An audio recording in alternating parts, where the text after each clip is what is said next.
अवधूत चिंतन श्री गुरुदेव दत्त श्री स्वामी समर्थ एक नवीन व्हिडिओमध्ये सगळ्यांचं खूप खूप मनापासून स्वागत आहे। तर आज आहे मंगळवार म्हटलं की देवीचा वार आपण मानतो, पण देवीचा वार आहेच मंगळवार, पण त्याचबरोबर हनुमानाचा सुद्धा वार मंगळवार आहे। तर हनुमानाचा वार आणि आपल्याला जो उपाय करायचा आहे तो हनुमानाच्या मंदिरात जाऊनच करायचा आहे। महिला करू शकतात, पुरुष करू शकतात, मुलं मुली कोणीही हा उपाय करू शकतं। ज्यांची इच्छा पूर्ण होत नाही, ज्यांचे काम पूर्ण होत नाही आणि तुम्हाला असं वाटतं असेल की माझं हे काम लवकरात लवकर पूर्ण व्हावं, माझी इच्छा पूर्ण व्हावी, यासाठी तुम्हाला जर हा उपाय करायचा असेल तर तुम्ही डोळे झाकून हा उपाय करू शकता। आणि आज मंगळवार आहे तर आज तुम्ही दिवसभरातून कधी तुम्ही उपाय करू शकता। हा व्हिडिओ तुम्हाला कधी मिळतो आता माहिती नाहीये, पण आज जर तुम्हाला हा व्हिडिओ मिळाला तर तुम्ही आज करा, किंवा नाही मिळाला तर मग तुम्ही पुढच्या मंगळवारी पण हा उपाय करू शकता। फक्त एकच मंगळवार हा उपाय करायचा आहे। एकाच मंगळवारी जर तुम्ही हा मनापासून पूर्ण श्रद्धेने उपाय जर केला तर तुमची इच्छा किंवा तुमचे जे काही अडलेले काम आहेत ते पूर्ण होतील। त्या कामाला तुमच्या गती मिळेल, आडी अडचणी तुमच्या वाटेतल्या सगळ्या दूर होतील ह्या उपायानं। तर काय करायचं आहे बघा, आयुष्यामध्ये खूप अशा आडी अडचणी असतात आणि त्या संपत नाही। माणूस संपतो पण आडी अडचणी संपत नाही। तर अशा वेळेस माणूस काय होतो की खूप खचून जातो, थकून जातो, त्याला काही सुधरत नाही।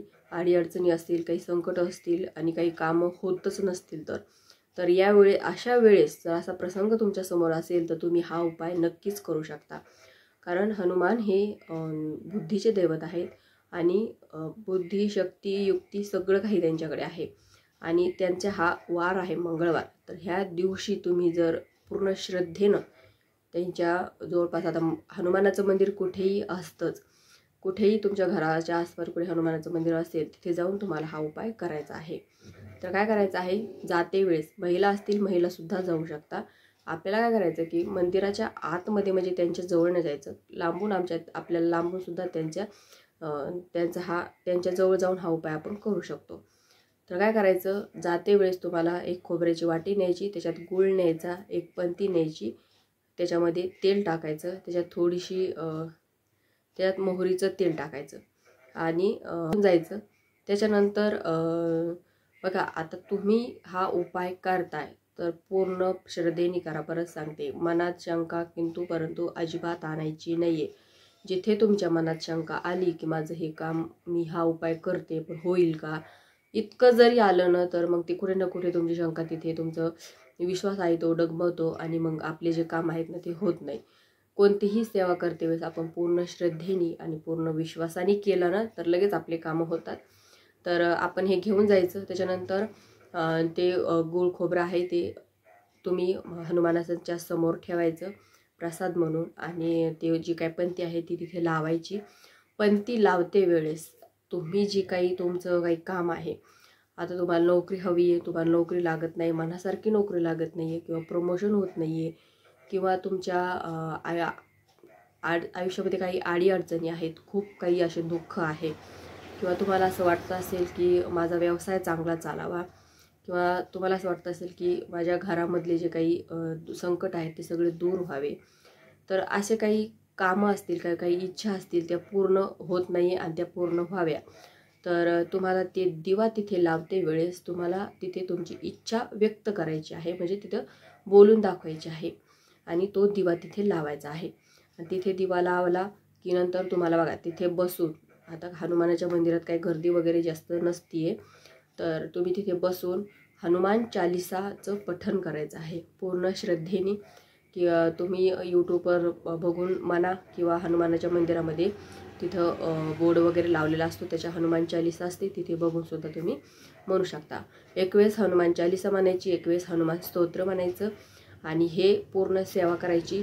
पूर्ण सेवा झाल्यावर हनुमानांना पुन्हा प्रार्थना करायची तुमच्या जे काही इच्छाबद्दल किंवा जे काही कामाबद्दल, आणि होत असेल तर तुम्हाला 108 प्रदक्षिणा हनुमानांच्या मंदिराला घालायच्या आहेत। हनुमानाच्या मंदिराला 108 प्रदक्षिणा। आता 108 प्रदक्षिणा बघा, मंदिर असं मोकळ्या ह्याच्यात असेल, तुम्हाला प्रदक्षिणा घालता येत असतील तर आवर्जून 108 प्रदक्षिणा घाला। त्याच्यानंतर नाही घालता आल्या तर मग आता इलाज नसल्यावर आपण काही करू शकत नाही त्याला, पण जर घालता आल्या तर तुम्ही आवर्जून 108 प्रदक्षिणा तिथे घाला। नंतर आपल्या घरी या. ह्या उपायाने आपल्या आयुष्यातले खरंच प्रश्न सुटतात पूर्ण श्रद्धेने तुम्ही जर हा उपाय केला तर. आणि एका मंगळवारी जर नाही फरक पडला तर 2 मंगळवारी करा, म्हणजे दुसऱ्या पण मंगळवारी जाऊन सेम असाच उपाय करायचा. नाही जर दुसऱ्याही मंगळवारी नाही जर पडला तर तुम्ही 3ऱ्या मंगळवारी करा. 3ऱ्या मंगळवारी तुम्हाला काही ना काही तुमच्या आयुष्यामध्ये तुम्हाला चेंज होईल, काही ना काही तुमच्या आयुष्यामध्ये बदल होईल, तुमची इच्छा पूर्ण झाल्याशिवाय राहणार नाही. त्याच्यामुळे फक्त 3च मंगळवारी तुम्हाला हा उपाय करायचा आहे. पहिल्या मंगळवारी पूर्ण झाला तर तुम्हाला 2ऱ्या 3ऱ्या मंगळवारी करायची पण गरज नाही आहे. फक्त पहिल्या आणि 2ऱ्या मंगळवारी नाही झाला तर तुम्हाला 3रा मंगळवार करायचा आहे. पण पहिल्या 2ऱ्या मंगळवारी जरी झाला तरी तुम्हाला 3रा मंगळवार करायची गरज नाही आहे. कोणत्याही मंगळवारी इच्छा पूर्ण झाली तर नंतर तुम्हाला उपाय करायची गरज नाही आहे. नंतर बाय चान्स आयुष्यामध्ये पुन्हा काही अडीअडचणी आल्या तर सेम असा उपाय तुम्ही करू शकता 3 मंगळवार. तर नक्की करून बघा आणि त्याचा अनुभव घ्या. तर आजच्या व्हिडिओमध्ये इतकंच. व्हिडिओ आवडल्यास व्हिडिओ लाईक करा, शेअर करा, चॅनलला सबस्क्राईब करायला विसरू नका. झाली सेवा श्री स्वामी समर्थ महाराजांच्या चरणी आणि परमपूज्य गुरुमाऊलींच्या चरणी रुजू करते. श्री स्वामी समर्थ.